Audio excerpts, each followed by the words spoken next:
Good morning, everyone. Welcome to the Sunshine Coast Regional District Electoral Area Services Committee. I'm honored to be here with my fellow board members on the territory of the Squamish and Sechelt peoples. Today, we have something different. Today is the Great British Columbia Shakeout, where we practice essential earthquake safety measures at 10:16 a.m. I'll ask my fellow board members to join me as we drop to the ground, take cover under the board table, and hold on for 1 minute. And audience, you're not exempted. Just look out for a hole somewhere and dive when I tell you. Board, before we start, I'd like to invite Board Chair Alton to participate in the Electoral Area Services Committee. Have seconder, and all those in favor? And that passes. Welcome to the EAS meeting, Chair Alton. We have an agenda before us. Do we have any additions or changes? Seeing none, and just an aside, this is going to be a hands up because I'm not sure if our technology is working. Well, if it's working, that's fine, but I still want to see hands at this point. It just makes my job a bit easier. So there's no changes to our agenda. We don't have any presentations or delegations ready here. So now we're up to reports.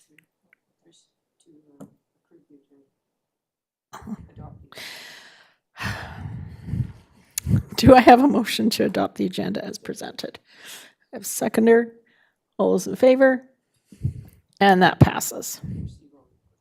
And we're going to receive all reports. Do I have a mover, seconder? And that passes. Okay, now we're on to reports. 4.1, Official Community Plan, OCP Renewal Project Update. And we have Planner Humphreys and Senior Planner Clark available. Would you like to start? Thank you. Thank you, Chair.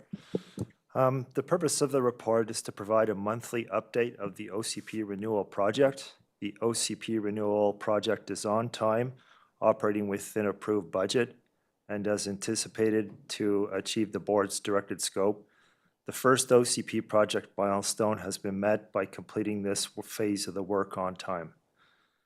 As you can see on page 5 of your agenda, the project team is preparing to bring forward information and decisions to November and December committees to prepare project champions and community for the next phase of work. As mentioned, a meeting with the Ministry of Transportation and Transit had been postponed due to labor action. This meeting will be rescheduled and does not affect the project timeline. Staff are happy to answer any questions. Fellow board members, do I have any questions about this part of the report? This is an update.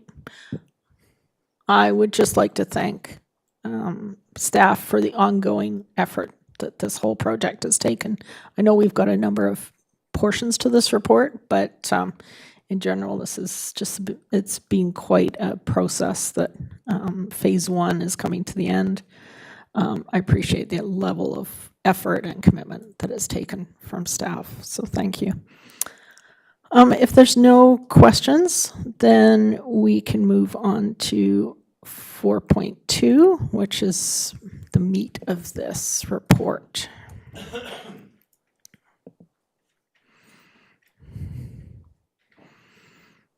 And Senior Planner Clark, are you going to introduce us? Thank you. The purpose of this report is to present what we heard during phase 1 of 3 engagement periods for OCP renewal project. Activities included high school engagement that took place during the 2024-2025 school year, community activities that took place between June and mid-September of this year, as well as engagement with SCRD Advisory Planning Commissions, or APCs. The opportunity to participate in this phase of engagement was advertised in print as well as online. News releases from SCRD gained earned media, which also helped to spread the word. Invitations were sent to 15 nations who have interest in the Sunshine Coast, and approximately 170 invitations were sent to community organizations and agencies. Engagement with agencies such as Ministry of Transportation and Transit, School District 46, and Vancouver Coastal Health has begun and will continue throughout the project. In keeping with the engagement strategy and plan for the project, this phase of engagement focused on building understanding of the project and gathering feedback about values and unique community characteristics to inform our project pillars. The project team is pleased to report that 14 in-person events, either pop-ups or community festivals, were attended by staff. This resulted in 765 individual in-person conversations. Online, there were 621 individuals who contributed to the questionnaire and 670 submissions to the online map. 190 high school students participated in 11 workshops, and this resulted in a total of 475 interactions with high school students overall. 2 Advisory Planning Commission workshops were hosted. That was project orientation and then phase 1 questions that recently took place. And overall, that process engaged 27 APC members, either online or in the workshop. As you can see from the report, large volumes of feedback were collected, analyzed, and they are reported on here in themes. The themes have been organized by pillar, by electoral area, by region-wide feedback, as well as where we gathered the feedback from. The engagement process was designed to collect the type of feedback that would directly inform the next phase of the project, alongside the results of technical studies, as well as your direction. Staff are happy to share this milestone report with you today and here to answer any questions you may have. Thank you. Thank you again. That was a huge amount of work, and it was fun participating in it. And so it's nice to see it all come together. Director Gabius, you have a comment or question? Thank you, Chair. Yeah, that was a great turnaround, by the way. October 1st workshop, and then this incredible report in front of us today. I really appreciate all the work that staff did on the engagement. There are so many ways for folks to engage, online, in person, grab them from the farmer's market. There's so many different ways and different tentacles that they sent out in the community, so I really appreciate that. We got a real nice overview of what folks all over the coast want for the coast. And I really enjoyed the report. I thought it was so well organized, and I feel like I'm going to read it a few more times and glean even more things just by perhaps going different routes and reading it a different way. Really appreciate how there's the high level down to the details, and there's such a nice integration of the APC feedback and the youth feedback as well. And I really also like that the methods of engagement have been kept separate, like online, in-person, youth, APC, because these are different demographics, different types of people, different, people who go online are very engaged typically, and then as opposed to someone who might not know about the OCP, might not be as well informed at the farmer's market or at an event, learning about it. I feel like the feedback might be different, so I like that it was kept separate. But the great thing is that it's pretty much all aligned, which is really, really wonderful to see. And I want to point out that the youth engagement was very low. I think it was 0% of respondents were between under 25. So I'm really appreciative of the youth engagement that happened in the high school. I feel like we would have missed a lot of that voice had it not happened. So I'm very glad that happened. So thank you to staff for that.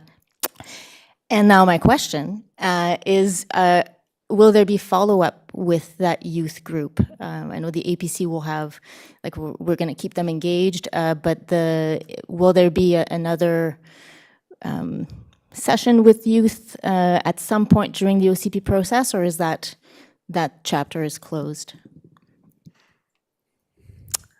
Senior Planner Clark. Thank you very much for the question. The youth project that we conducted through Chattaleach and Elphinstone High Schools was a grant-funded project by Vancouver Coastal Health. So that particular part of the project is complete at this time. Because of the response that we've had through the school district and others, we are considering what is possible within the scope of what we have planned for phase 2. At this point, it won't be to the same scale as the last project. Thank you. So I'm wondering if there's things we can do, in our own roles to try and bring that back around and engage them. So that'd be good. Yeah.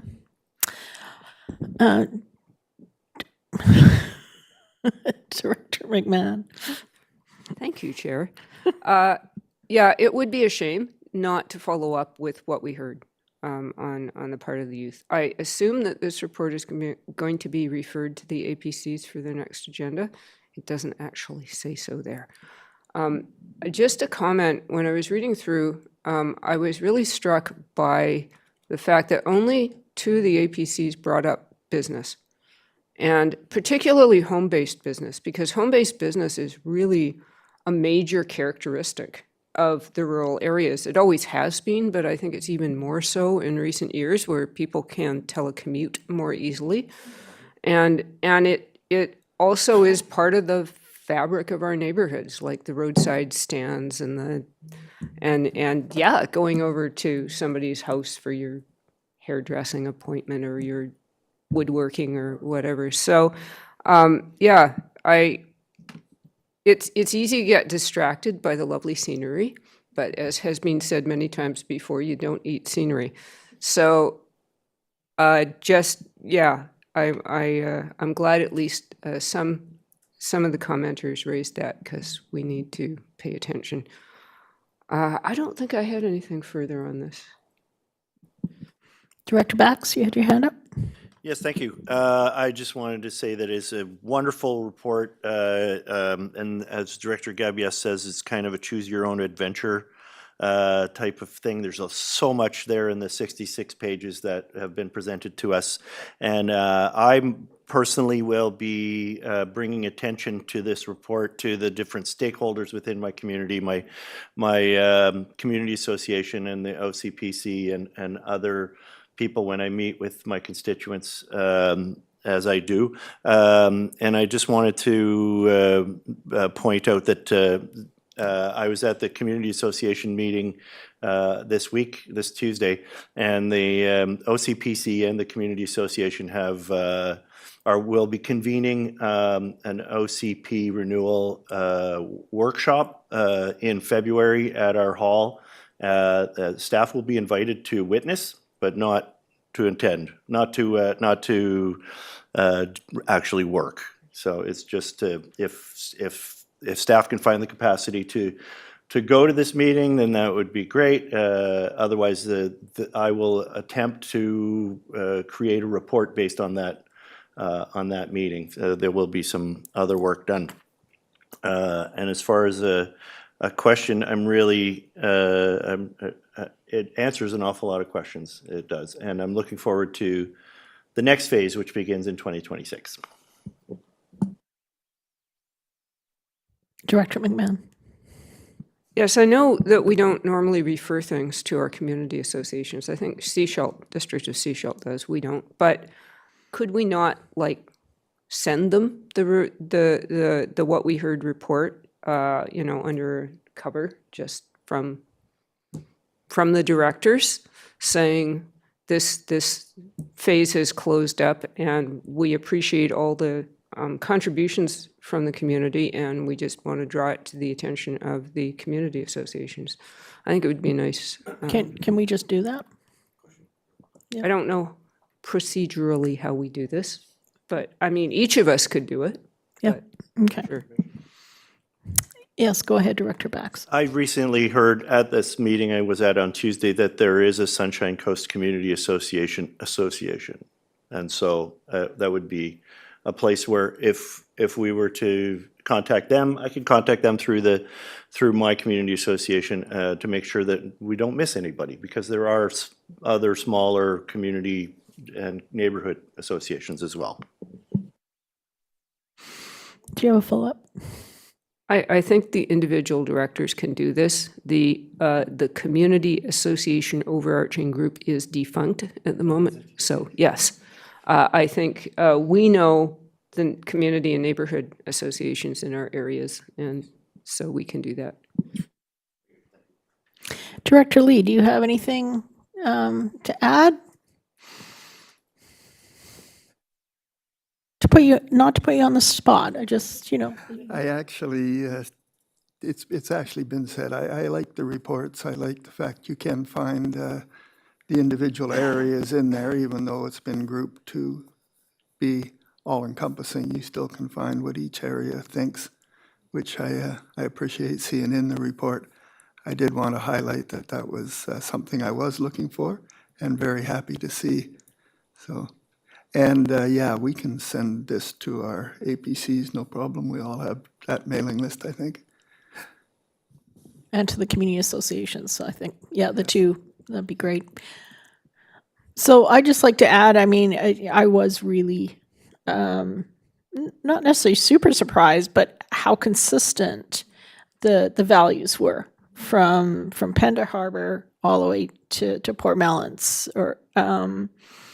So that, I think, really drives the idea that possibly moving to a single OCP, this could work. And it was really good to see that confirmed in this process anyway. Just a comment on page 26 was the cluster communities. And somebody had put a cluster community suggestion up in McNabb Creek. And I laughed at first, but then I realized McNabb Creek has a cluster community. The community up there is comprised of houses that were moved from other parts of the Lower Mainland, and they're all quite close together along the river. And then that gives a huge amount of space for them to enjoy together. So that is an example of how things can be done a little bit differently. So there is a cluster community there at McNabb Creek.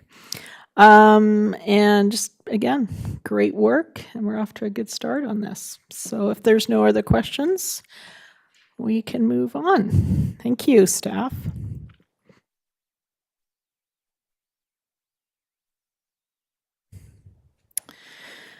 So the next item on the agenda is a development variance application, DVP 0118, and that's 2170 Port Mellon Highway. And I will ask the planners to provide a report first, and then I have a script that I like to read afterwards. Thank you. Thank you, Chair. The purpose of this development variance permit application is to allow for a bridge crossing over Willett Creek to provide access to a proposed new lot being created as part of a subdivision. Based on current zoning provisions, 3 separate variances are required, 2 of which address setback requirements to a watercourse and creek, and 1 from a parcel line within the C3 zone. SCRD is processing a subdivision application to combine the C3 and RM portions of the property into 1 lot and to create 1 new lot within the ALR portion of the lot. So essentially it's 2 lots to 3 lots. One of these lots within the ALR portion is located between 2 creeks, so access to it requires a bridge crossing. In this case, RAPA and WSA approval has been granted for the crossing, and for these reasons, staff are recommending issuance of the variance. Through this application process, staff have recognized the need for bridge crossings over watercourses on certain parcels, and will be looking to investigate in the future options to add a setback exemption for these kind of structures, providing they have necessary provincial approval. Staff are available for any questions. Thank you. Thank you. I'm just going to do this brief DVP script first, and then we can get into questions a bit later. Having heard staff's introduction of the proposed development variance permit, if there is anyone in the webinar audience or in the boardroom wishing to speak to the application, we ask that you raise your hand. If attending virtually, please use the raise hand tool. or *6, and I will unmute you in the order of hands raised. When you speak, please give your full name and, if you wish, your address for the record. In order to keep our meeting moving, we ask that you please keep your comments focused and limit them to 3 minutes. Once the committee has heard from all those wishing to speak, we will proceed with a motion and discussion towards the recommendation to the board. So is there anyone who would like to speak? Is there nobody online? Anybody in the audience would like to speak? I know there's proponents here. Not seeing any hands. I think we can move into the question and clarification from the board to staff. Do we have any questions from? Okay. Director McMahon. Yeah, it does seem straightforward, and I'm glad that staff is looking into changing our procedures so that a bridge doesn't need a setback from a creek, because that doesn't really make any sense. So, thank you. Thanks. I have more of a comment than anything. As the director for Area F, this particular proposal has already gone to the Advisory Planning Committee for the area before. They were well aware of what was being proposed and that the upgrade would be required. So I don't see any need for this to go to the APC again. Although I think bridges are the necessary part of it, I wouldn't want to see bridges in general being okayed without at least some kind of public acknowledgement, because sometimes these can look fairly daunting if they can be seen from the road. So it's always good to have at least some kind of public process if we're looking at more of a DPA type process for this kind of build. But anyway, for this particular application, it's pretty straightforward. So I'd like to move the recommendation as presented on one of the pages, on page 82. And I have a seconder. Seeing no further questions. All those in favor? And that passes. That was easy. So 4.4. This one is a collection of securities for development permit DP 000407, which is 2772 Lower Road. And that's electoral area D. And we have Planner Humphreys and Planner Jones here to present this report. Thank you.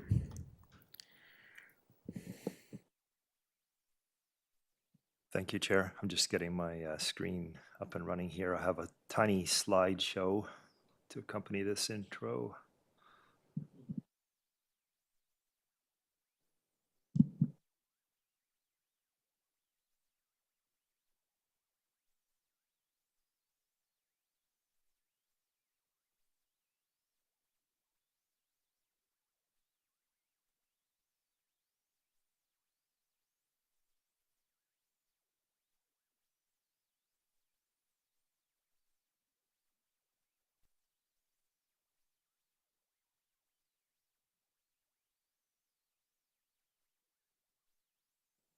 Okay, sorry for I've got a bit of a long introduction here.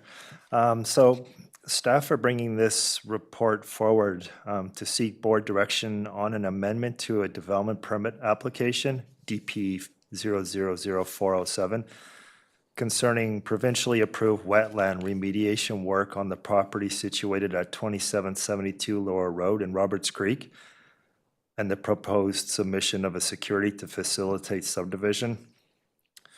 The use of a security provides a possible path forward for the applicant and is recommended as a way for SCRD to enable development and ensure environmental protection at low risk to the organization, given the circumstances.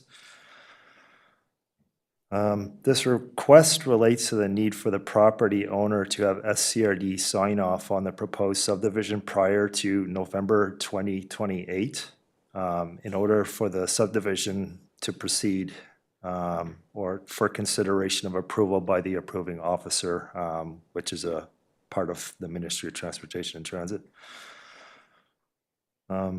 As the landowner has determined that the remediation work for approval as part of the original development permit would not be completed in time for the 28th deadline, they have requested that SCRD accept the security to facilitate SCRD approval.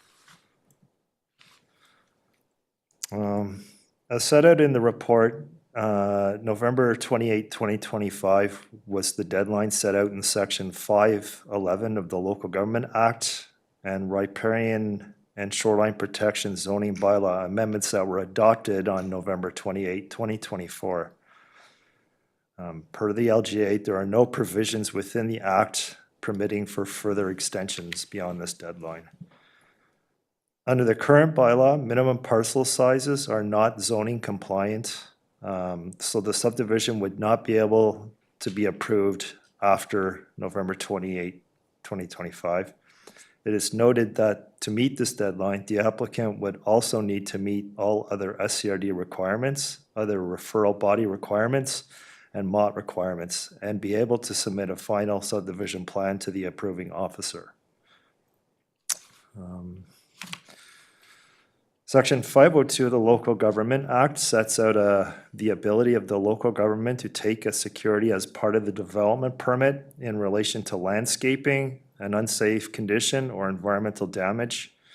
Security deposits or bonds are therefore a common strategy employed by local governments to help ensure that a landowner or developer follows through on approved development activities such as environmental remediation.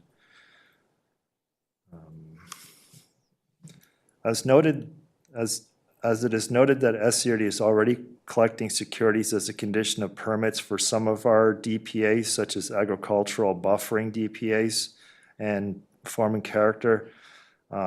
This is very similar or is identical in terms of the enabling legislation.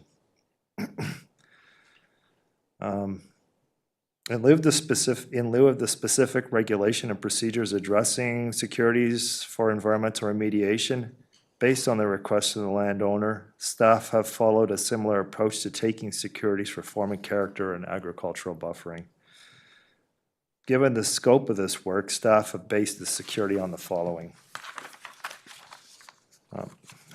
A professional quote inclusive of labor and materials for the scope of the project, plus a 25% buffer that addresses contingencies and inflation of the costs of the work, and applying the buffer to the taking of the security as the standard practice for collection of securities. Development permit amendments, if approved, would include conditions around the completion of the remediation works and the release of the security, a notice of permit registered on title in relation to the development permit, and that a covenant be registered as part of the development permit conditions that include a covenant protecting the SPIA. Additionally, the covenant would include a condition that should subdivision proceed, that the lots not be sold to two separate entities until the remediation work is complete. The scenario where the local government is required to actually use security to complete the work is unusual, as the landowner is, so I'll re-emphasize that a bit more clearly. The scenario where local government is actually required to use the security themselves to complete the work is highly unusual, as the landowner is sufficiently motivated by the security to complete the work themselves. If this occurred, the landowner would be in contravention of the development permit conditions, which would be the case even if the security is not taken.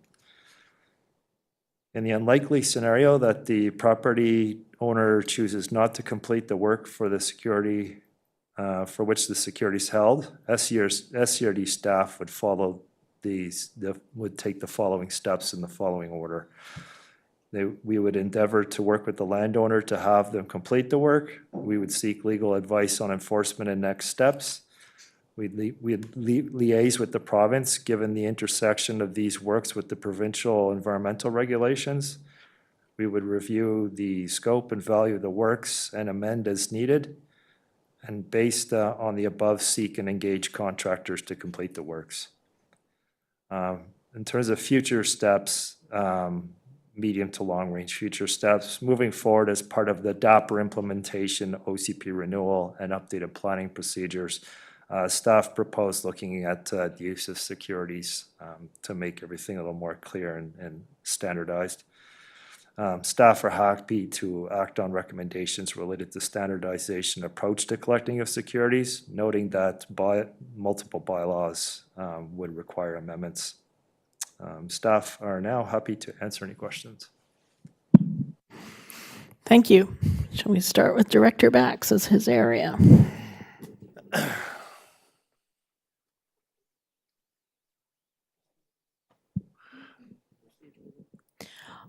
We do have the proponent online, and this isn't so much of a variance, but I think it's worth having the proponent speak if they so desire. Jason? Great. Okay. So we're going to promote you to speaking. Do you want to just see if that works, Jason? Can you hear me? Yes, I can. Can you hear me? Perfect. Oh, good. So you have maximum 3 minutes, Jason. I just wanted to, I had with Planner Humphreys yesterday, we had a meeting between myself, my consultant engineer, Kia Zabadi. Part of the discussion was to see if we could look at a special restrictive covenant as an alternative to security here, if security is granted. And just a little bit of background, which we've spoken to planners Humphrey and Jones, and that is that we've been having a heck of a challenge getting through to Modi. I received a message this morning. I think everybody knows that staffing is, and I'm not too sure whether the approving officer is management or if he's he said he might be able to talk to us tomorrow. It's the first time we did. Kevin Jones did put a request out last week because they understand the frustrations we're having. And it's sort of a bit of a catch-22 if we can't get approval from Modi, but we put the deposits up before the 28th, if granted. We put ourselves in a bit of a perilous situation. And talking to Planner Humphreys yesterday, a special restrictive covenant is something else that was discussed. And I don't know if it's something, I don't see it on this agenda or in some of the points that were made. This was obviously prepared and posted maybe this morning, late last night, I'm not sure. But I just wanted to bring up the topic of discussions because we put ourselves at financial jeopardy and financial risk by posting all the deposits when a covenant would, the I guess, special restrictive covenant as an alternative would mean that we couldn't sell the property until all those conditions were satisfied that we have. And the second thing is we've been working 6 months at trying to attempt to get some kind of a resolution or get in front of Modi, and we're just getting pushed off. And now we're in a strike. I don't even know what that really means, but I just wanted to bring it up as a discussion point that I would have hoped could have been on the agenda, but maybe it was a bit of a rush because we've had several meetings with the SCRD planning. With Humphreys and Jones. So I just wanted to throw that out there as a request to be discussed. Thank you, Jason, for that. Would staff like to respond to the concept of the special restrictive covenant idea and why it hasn't come forward to date? Thank you for the question. I think the specifics around the covenant, because we are doing a development permit for the project as well, which obviously this relates to. A covenant is something that we typically have anyway with a covenant, with a DP for environmental protection. So that was always there as something we would do later. The reason the security came forward was because that needed board approval. So that's why this report focused solely on the security. Thank you. Now, Director Bax, does that help you with a bit more information? So, yeah, it's a bit convoluted. There's a lot of moving parts here. And there's been mention of choices of covenants. The staff has mentioned that there is a covenant for a restriction on sale of the property until the work is done. And there's still, I believe, there's still building permits to be brought forward by the proponent should the subdivision go through. Yeah, I'd like to know if So- that could be part of a covenant. Can I just get staff to respond to how building permits are going to work here, and then we can keep going from there? Yep, thank you for the question through the chair. Yeah, building permits would obviously be applied for after the subdivision was approved because they would have to be based on the new parcel layouts. So they'd be forthcoming. So my thinking is that if we create a covenant that restricts the issuance of building permits as well as the sale of the property before the riparian repair work is done, this is the point of the whole exercise, is to have the riparian work completed. Then would that be sufficient to guarantee the work would be done? The proponent can't abandon the property, can't sell the property, can't build on the property until this riparian work is done. And how would we go about creating that covenant? Staff, would you like to respond? Through the chair, thank you again for the question. It's a good question. I think what we found, and we've done this on other projects, is we have typically tried to limit the sale of the lots to separate entities. One of the reasons for that, especially if you have work that kind of crosses over multiple parcel lines, we'd be following up potentially with more than one property owner to get the work completed versus just working with the one property owner, which may be easier for us to ensure the work is completed, if that's clear. Follow up? Is that, I wonder if that is the case in this case? What you just mentioned, is that what we're looking at here as well? Can you add detail Through the to chair, that? yes, I can clarify that. So under the scenario, the subdivision got approved by November 28th, for example. At that point, they would be able to sell the lots to different individuals, in theory. And so the remediation work may then still be happening prior to the building permits being issued, but you're then potentially dealing with separate owners. And you may even have a parcel that chooses not to build immediately. So that's why it's recommended to just work with one property owner, so limit the sale until the work's completed. Because the work wouldn't really take that long to complete, probably. They'd have to work within maybe fishery windows, but it would be completed within a relatively short time frame. What do you mean by relatively short timeline? And I will then go to GM Hall after that.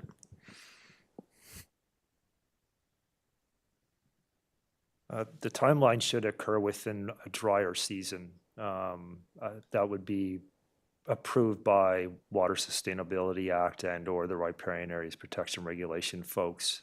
They'll provide a short time window.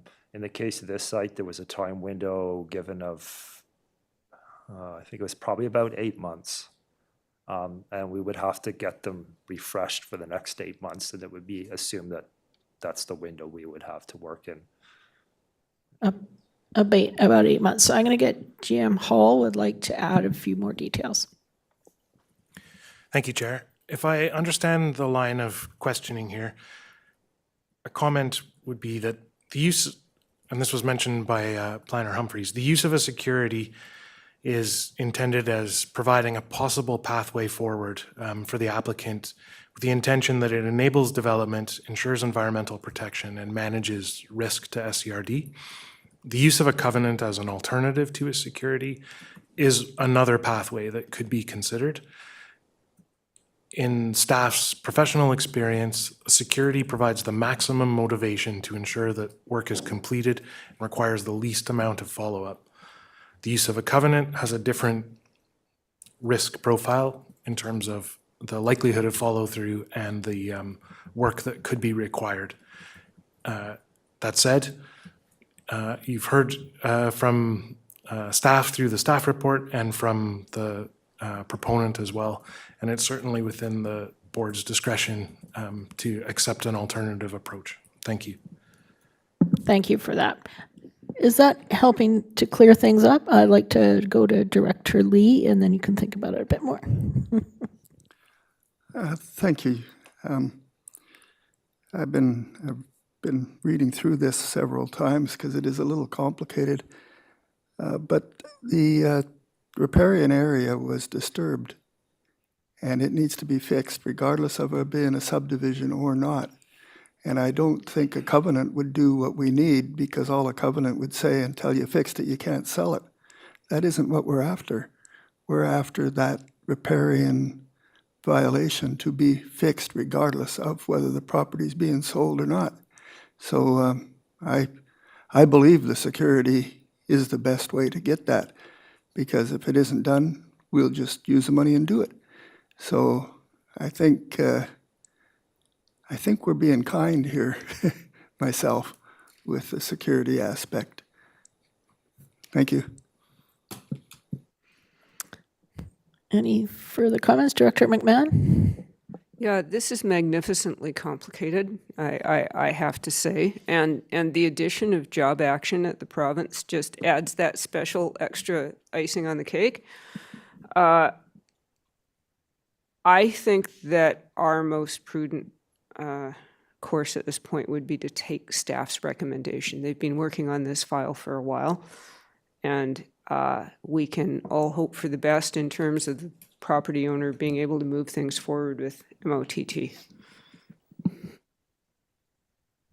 I'm going to go to Director Bax, if he's willing to put forward a motion. Very well. I move that we adopt the recommendations as they appear on page 53, or where is it, in the eScribe? Page 1 of the eScribe report. So that's page 93 of the package, if people are following along. So I have a motion moved, seconded. I see a question from Director Lee. No? Okay. You're jumping the gun. All those in favor? All those opposed? We have one opposed. Would you like your opposition? Yes, please. So Director Bax would like his opposition noted. Thank you.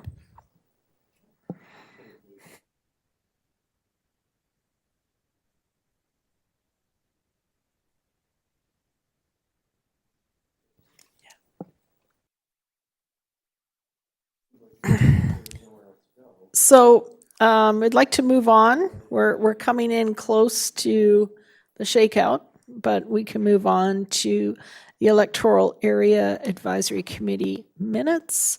Rather than looking at them individually, I am wondering if directors have any questions arising from these minutes? Anything that you would like to move specifically for direction? I'm not seeing anything. Okay, so those minutes are accepted as presented. We have no new communications, no motions, no new business, and we're ready to go into camera. And I have a script for camera. So before we go into shakeout really quick, I move that the public be excluded from the attendance at the meeting in accordance with Section 91G, I, and K of the Community Charter, litigation and potential litigation affecting the municipality, the receipt of advice that is subject to solicitor-client privilege, including communications necessary for purpose, and negotiations and related discussions respecting the proposed provision of a municipal service that are at their preliminary stages. Do I have a mover, seconder? All those in favor? Thank you. And we're shaking. We're shaking.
you, Chair.